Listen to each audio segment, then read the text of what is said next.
Há uma frase que atravessa a mente de quase toda pessoa que recebeu um propósito real. E ela raramente é dita em voz alta porque soa perigosa demais para ser admitida. Será que eu entendi errado? Não é dúvida sobre Deus.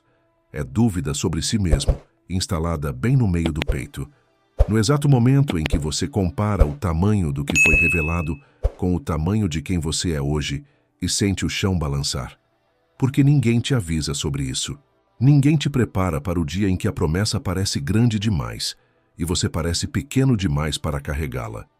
E é exatamente nesse ponto, nesse abismo entre o chamado e a capacidade, que a maioria das pessoas comete o erro que vai custar anos da própria vida. Elas concluem que o problema é o tamanho do propósito, quando, na verdade, o problema é a pressa de já chegar pronto. O que você está prestes a descobrir é que essa distância que está te sufocando agora não é um sinal de que você falhou. É a prova de que o processo ainda nem começou de verdade. E se você entender o que realmente acontece nesse intervalo, tudo o que parecia impossível vai começar a fazer um sentido que você nunca teve coragem de esperar. Antes de seguir, se essa sensação já bateu em você antes, deixa o coração aqui no vídeo e considera se inscrever no canal. Isso ajuda o conteúdo a alcançar mais gente que está exatamente no mesmo intervalo que você está vivendo agora. E se você tem alguém que precisa ouvir isso hoje, compartilha esse vídeo com essa pessoa. Agora, vamos entender exatamente como esse processo de expansão funciona. Tópico 2. Por que sua capacidade não é um número fixo? A lógica da expansão progressiva. Há uma crença silenciosa que quase ninguém questiona, mas que sabota decisões importantes todos os dias. A ideia de que a capacidade que você tem hoje é a capacidade que você sempre vai ter, como se fosse um limite gravado em pedra desde o nascimento. Essa crença é falsa, e ela é falsa de uma forma que pode ser observada em praticamente qualquer sistema vivo. Um músculo submetido a uma carga que ultrapassa levemente o que ele já suporta não se rompe de forma definitiva. Ele se reconstrói mais forte do que era antes. Um cérebro exposto a um problema que ultrapassa o que ele já domina não trava para sempre. Ele forma novas conexões para dar conta da nova exigência. A capacidade humana, em qualquer dimensão, física, mental, emocional, responde à demanda. Ela cresce quando é convocada a crescer e permanece estagnada quando nunca é desafiada além do confortável. Agora, olha para o propósito que foi colocado dentro de você sob essa mesma lente.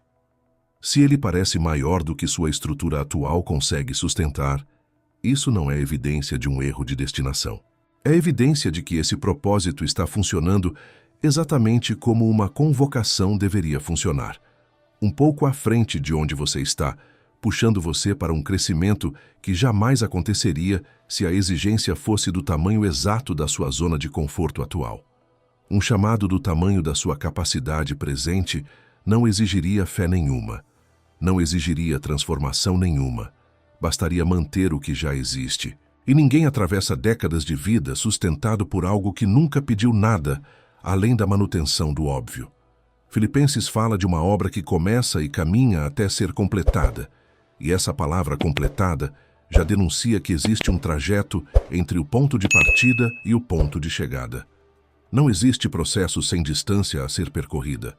Se você já nascesse pronto para o que carrega, não haveria obra alguma em curso, apenas repetição de algo que você já era desde sempre.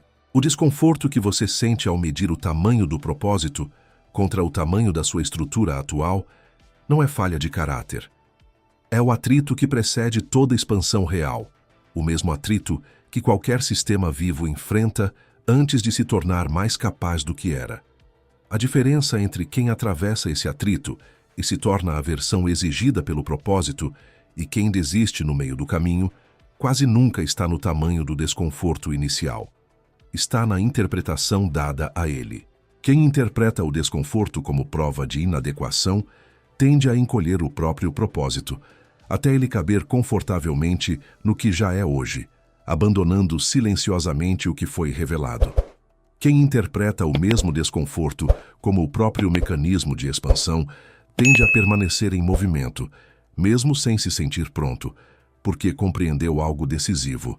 Prontidão não é pré-requisito para começar, é consequência de ter começado.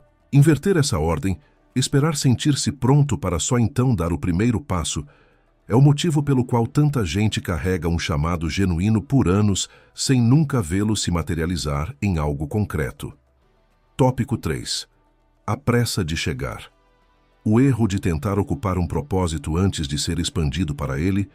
Existe um erro que costuma aparecer logo depois que alguém aceita, ao menos racionalmente, que o intervalo é necessário, e não uma punição. Esse erro é a pressa. É a tentativa de encurtar artificialmente o processo, de pular etapas, de ocupar uma posição antes que exista estrutura interna capaz de sustentá-la.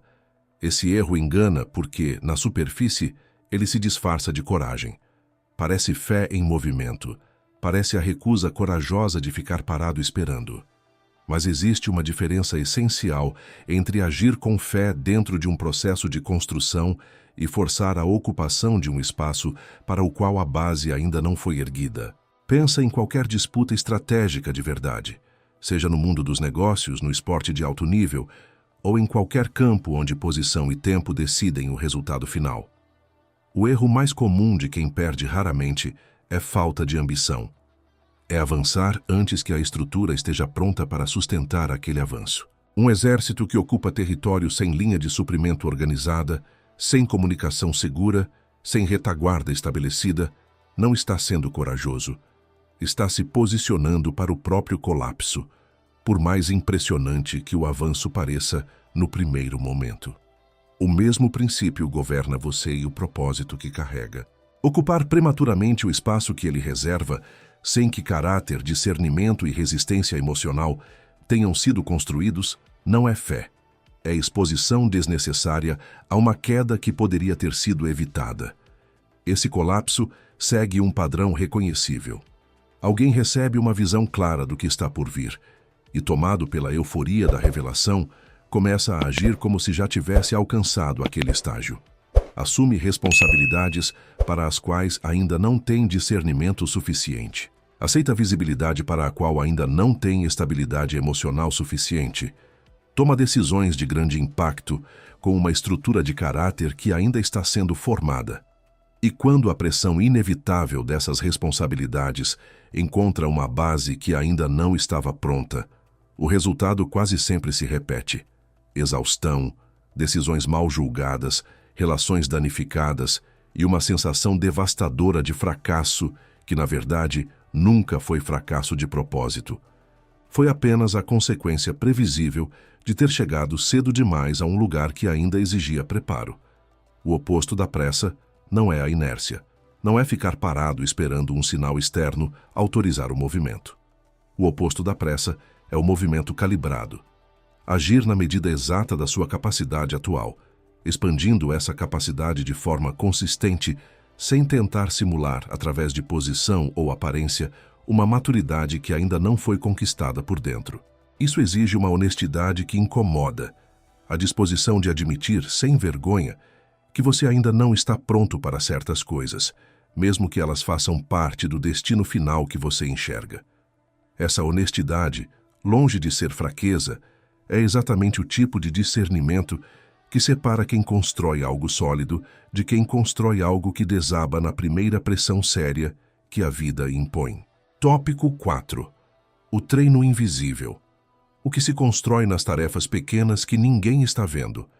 Existe uma parte do processo de expansão que quase ninguém registra, ninguém publica, ninguém celebra em público e que é, paradoxalmente, a parte mais decisiva de toda a construção.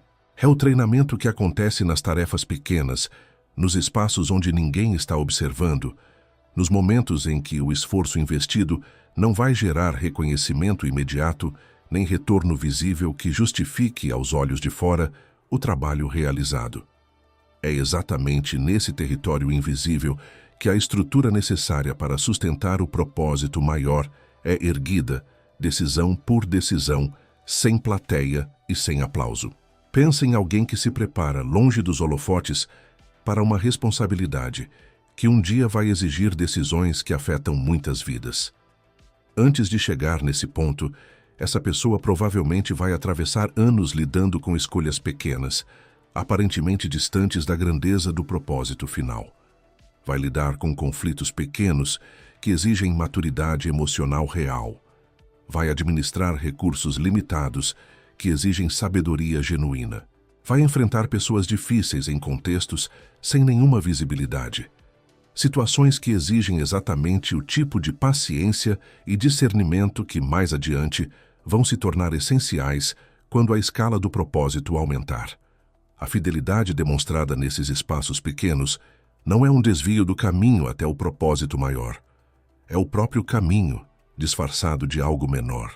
O problema é que quase tudo ao redor hoje valoriza exclusivamente o resultado visível, o marco que pode ser mostrado, o momento que pode ser exibido. Isso cria uma tendência perigosa de desprezar ou de atravessar rápido demais o período de construção invisível, tratando-o como um obstáculo entre você e o instante em que finalmente vai ser reconhecido. Mas essa pressa de sair do território invisível é exatamente o que impede a formação da estrutura que, mais tarde, vai sustentar a visibilidade que você tanto deseja. Existe uma correlação quase matemática entre o tempo investido na construção silenciosa e a solidez de quem sustenta um propósito grande quando ele finalmente se materializa. Quem pula essa etapa costuma alcançar o resultado externo antes de ter a base interna correspondente. E o desfecho costuma ser instabilidade, mesmo em meio a um sucesso que parece, de fora, completo. O convite aqui não é romantizar sofrimento, nem transformar a obscuridade num fim em si mesma. É reconhecer que cada tarefa pequena executada agora, com excelência, mesmo sem validação nenhuma, está literalmente tecendo o caráter que vai ser testado quando a escala aumentar. Trate cada responsabilidade pequena como se ela já fosse a grande. Não porque ela vai te trazer reconhecimento imediato, mas porque é exatamente assim que a capacidade de sustentar algo grande é forjada. Ninguém que trata mal as pequenas coisas se torna, de repente, digno de confiança nas grandes. A transição não funciona assim. A confiança nas grandes coisas nasce sempre da consistência demonstrada nas pequenas. Tópico 5. A comparação traiçoeira. Medir sua insuficiência atual contra a capacidade final de outra pessoa. Existe uma armadilha específica que costuma se instalar bem no meio do intervalo, quando a expansão já começou, mas ainda está longe de estar completa, e essa armadilha é a comparação. Você olha para alguém que já vive, com aparente naturalidade, o tipo de propósito que você ainda está construindo por dentro, e a mente cria imediatamente uma equação injusta. Coloca o seu processo, cheio de hesitações e imperfeições, ao lado do resultado final de outra pessoa, como se os dois estivessem no mesmo ponto da mesma linha do tempo. Essa comparação nunca é honesta, porque nunca compara o que deveria ser comparado. Ela mede o seu meio de percurso contra a chegada de outra pessoa, e essa distorção é capaz de esvaziar completamente a paciência que o intervalo exige. Existe uma orientação em Gálatas que parece simples na superfície, mas carrega uma sabedoria estratégica profunda quando aplicada a esse contexto. Que cada um examine a própria obra, e então tenha motivo de glória em si mesmo e não em outro. Essa instrução não é apenas um conselho de humildade genérica. É uma proteção direta contra um dos mecanismos mais eficientes de sabotagem interna que existe. Quando você mede o seu avanço pela régua alheia, duas coisas ruins acontecem ao mesmo tempo. Ou você se sente irremediavelmente atrasado, o que gera desânimo e vontade de desistir, ou você começa a forçar um ritmo que não corresponde à sua realidade, caindo exatamente na mesma armadilha da pressa já discutida antes. O que a comparação sempre esconde é o processo que a pessoa observada também atravessou. O intervalo invisível que ela também precisou suportar antes de chegar onde está agora. Ninguém publica o período de construção. Ninguém mostra os anos de tarefas pequenas, os erros silenciosos, as noites de dúvida sobre se aquilo tudo fazia algum sentido. O que fica visível é apenas o resultado final, já editado, já polido, apresentado como se tivesse surgido pronto desde o início. E quando você compara o seu processo bruto, ainda em formação, com esse resultado final já acabado de outra pessoa, você está comparando coisas de naturezas completamente diferentes, como comparar uma semente ainda germinando debaixo da terra com uma árvore que já floresceu há anos. A saída real dessa armadilha não é ignorar a existência de outras pessoas, nem fingir que o progresso alheio nunca te afeta. É desenvolver a disciplina de redirecionar constantemente o foco para a única métrica que de fato importa. Você hoje, comparado a você um ano atrás. Não você comparado a qualquer outra pessoa. Essa é a única comparação honesta que existe, porque é a única que considera o seu ponto de partida real, as suas limitações reais, o seu intervalo específico. Quando essa métrica se torna o seu padrão, a comparação externa perde grande parte do seu poder de sabotagem, porque você para de correr uma corrida que nunca foi sua e começa a correr a única corrida que realmente pode vencer, contra a versão anterior de si mesmo. Tópico 6. A ciência da força que se forma sob resistência. Existe um princípio fisiológico simples, conhecido por qualquer pessoa que já atravessou um processo sério de fortalecimento físico, que carrega uma aplicação direta para o intervalo que estamos discutindo. O corpo humano não fica mais forte durante o momento do esforço em si. Ele fica mais forte durante o período de recuperação que vem depois do esforço, quando o tecido rompido pela demanda é reconstruído, agora mais resistente do que era antes. Isso significa que a força nunca nasce apenas da resistência aplicada. Ela nasce do ciclo completo entre resistência e recuperação. Aplicar resistência sem permitir recuperação leva ao esgotamento e à lesão. Buscar apenas conforto, sem nunca aplicar resistência nenhuma, leva à estagnação. A força real nasce exclusivamente do equilíbrio entre esses dois movimentos. Esse princípio se aplica de forma quase idêntica ao fortalecimento do caráter durante o intervalo entre o propósito e a capacidade de sustentá-lo.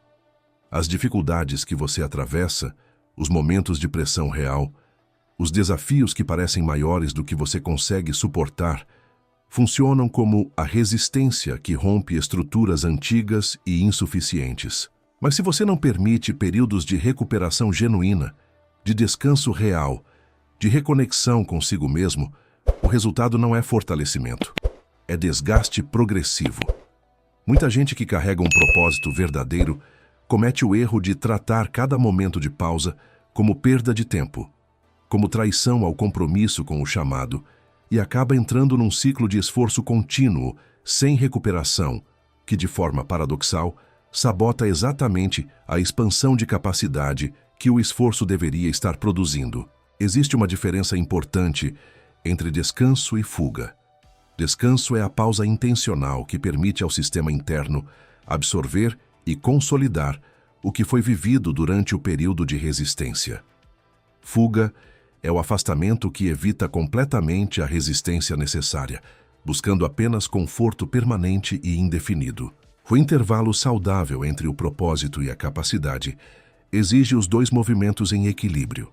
Períodos de exposição consciente a desafios que ultrapassam a sua zona atual, seguidos por períodos de recuperação genuína, onde você permite que o sistema absorva o crescimento antes de ser exposto à próxima camada de resistência.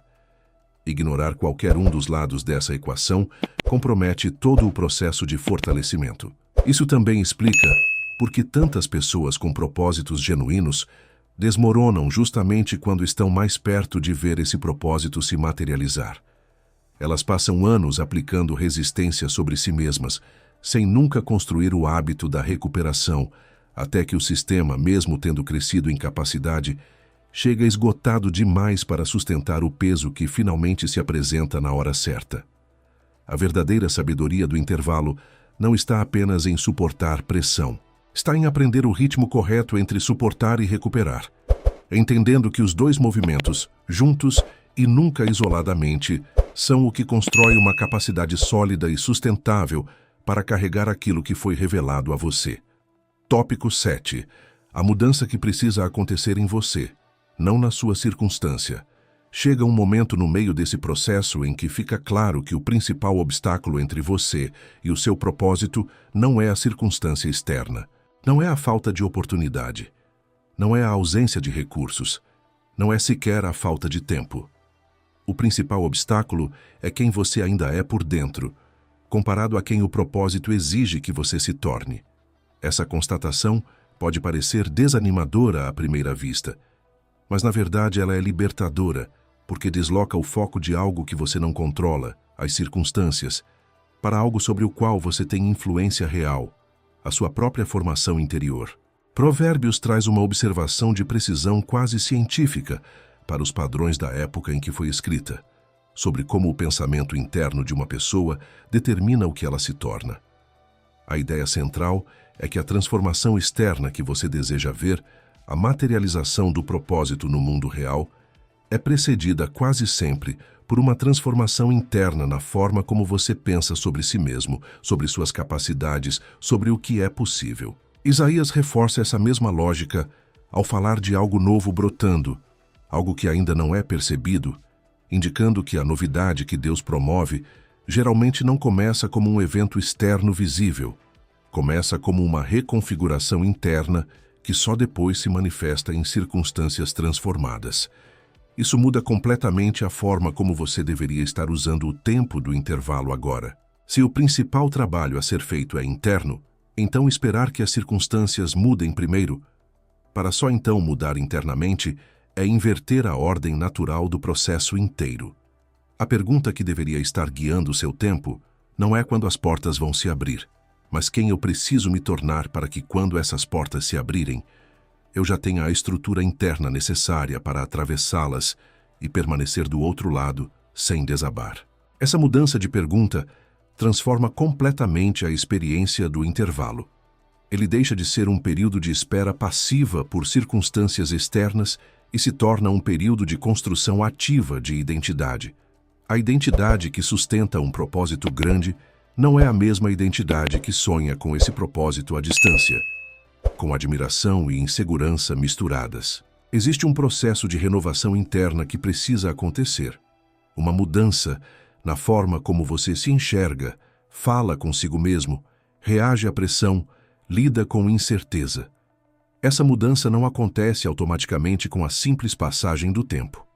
Ela acontece através de decisões repetidas, de pequenas escolhas diárias que, ao longo do intervalo, vão esculpindo uma pessoa diferente daquela que recebeu a revelação inicial. E quando essa pessoa nova finalmente encontra a circunstância que corresponde ao propósito, ela não precisa mais fingir que está pronta, porque genuinamente está. Tópico 8. Os sinais de que o intervalo está prestes a terminar. Existe uma pergunta que costuma surgir depois de tudo o que foi dito até aqui, e ela é justa. Como reconhecer, na prática, quando o intervalo está chegando ao fim, quando a capacidade finalmente alcançou a altura do propósito? A resposta não vem através de um sinal espetacular externo, uma confirmação sobrenatural inequívoca, que resolve toda dúvida de uma vez por todas. Ela vem através de mudanças sutis, mas absolutamente perceptíveis, na forma como você se relaciona com o próprio propósito. Mudanças que só podem ser notadas por quem está genuinamente prestando atenção ao próprio processo interno. O primeiro sinal é a mudança na natureza do medo. No início do intervalo, o medo costuma ser paralisante, do tipo que impede completamente qualquer movimento.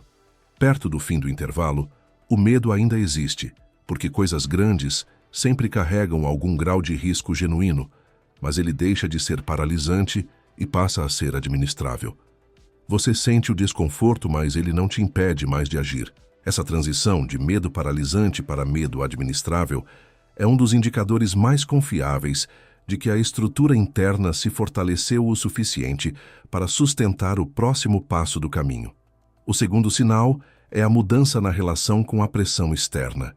No início, qualquer crítica, qualquer dúvida alheia, qualquer obstáculo inesperado tinha o poder de desestabilizar completamente o seu senso de direção.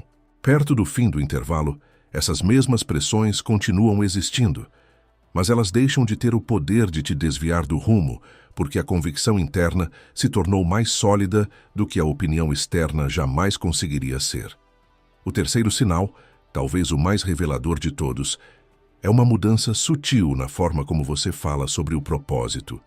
No começo, você fala dele com hesitação, quase pedindo desculpas por sonhar tão grande, ou evita falar dele completamente por medo de ser julgado. Perto do fim do intervalo, você começa a falar dele com uma naturalidade tranquila, não arrogante, mas segura, porque a distância entre quem você é e o que você carrega diminuiu o suficiente para que o propósito já não pareça mais uma fantasia distante, e sim uma extensão natural de quem você se tornou ao longo do caminho. Se você reconhece, mesmo que parcialmente, alguns desses sinais na sua própria vida agora, isso significa que o intervalo já está fazendo o trabalho que veio fazer, mesmo que a materialização completa ainda não tenha chegado até você. E se você ainda está no início desse processo, sentindo o peso total da distância entre quem você é e o que foi revelado, saiba que essa distância não é o sinal de que algo deu errado. É o espaço exato onde a sua expansão está prestes a acontecer. Continue presente nesse processo. Continue fiel nas tarefas pequenas. Continue permitindo que a resistência e a recuperação façam o trabalho que só elas conseguem fazer. Porque o propósito que foi colocado dentro de você não foi um erro de cálculo. Foi um convite para você se tornar exatamente quem precisa ser para sustentá-lo até o fim. Se este vídeo chegou até você no momento certo, deixa seu coração aqui. Se inscreve no canal e compartilha com alguém que também está atravessando o próprio intervalo agora.